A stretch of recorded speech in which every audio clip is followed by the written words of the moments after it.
Verse 28, but when that servant went out, okay, so Hallmark story, it's like, oh, happily ever after, here we go. He found one of his fellow servants who owed him 100 silver coins, not near as much money. He grabbed him and began to choke him. Pay back what you owe me, he demanded. His fellow servant fell to his knees and begged him, be patient with me and I will pay it back. Does that sound familiar? Yeah, he just said it a few minutes ago. But he refused. Instead, he went off and had the man thrown into prison until he could pay the debt.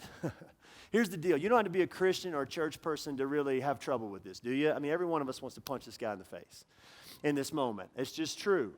And it's the question we ask as we start to read the story, it's like, wait a minute, time out. How does this happen? It's like, dude, what in the world are you thinking here? You've done the exact same thing. It's the exact same offense. In fact, dude, if you really look at it, yours is worse. And somehow, though, some way in this story, it's jacked up, but he's able to see this man sin differently.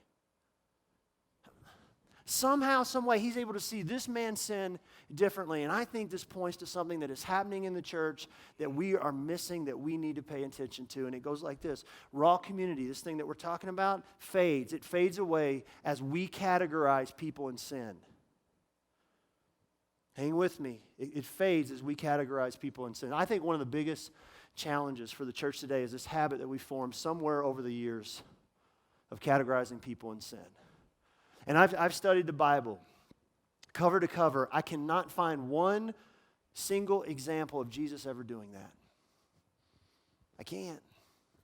But unfortunately, it's something that us church people, have learned to do. And we talk about community in the church. Oh, we want to have community.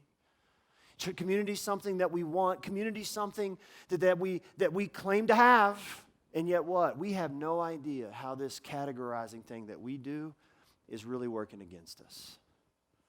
We have no idea how this thing that we're doing is working against us. Let's talk about this community idea for just a second. Isn't this typically true? Think about the communities that you operate your life in. Isn't this typically true? Community forms around what we have in common. There may be exceptions to that, but that is typically true, right?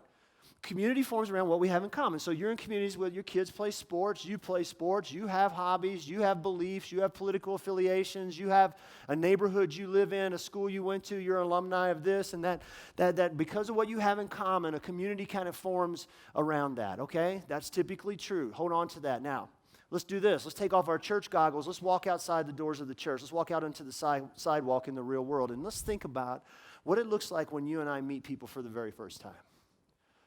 When you meet someone for the very first time outside of church, when you meet someone for the first time outside of church and you begin a conversation, it's a little awkward and weird and you ask questions and you start doing this stuff, but really I think it's kind of unconsciously that we do this. What we end up doing when we meet someone for the first time is we back the conversation up. We keep backing up until we find people, interests, likes, dislikes, circumstances, events that we have in common. There's just something about that moment in a new relationship, a new conversation, when the smile comes on both of your faces and one of you looks at the other one and says, it's a small world, isn't it? Yeah. Something feels so good about that. Have you ever thought about what feels so great about that? Let me tell you what it is. You've discovered that you have something in common. And somehow, some way, that something that you have in common connects you together.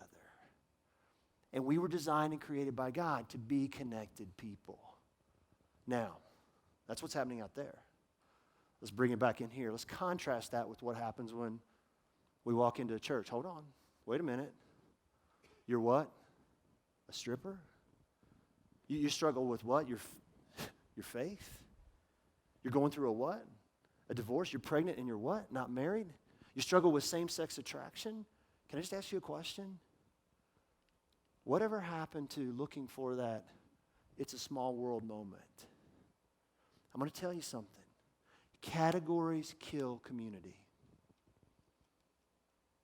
Categories kill community every single time.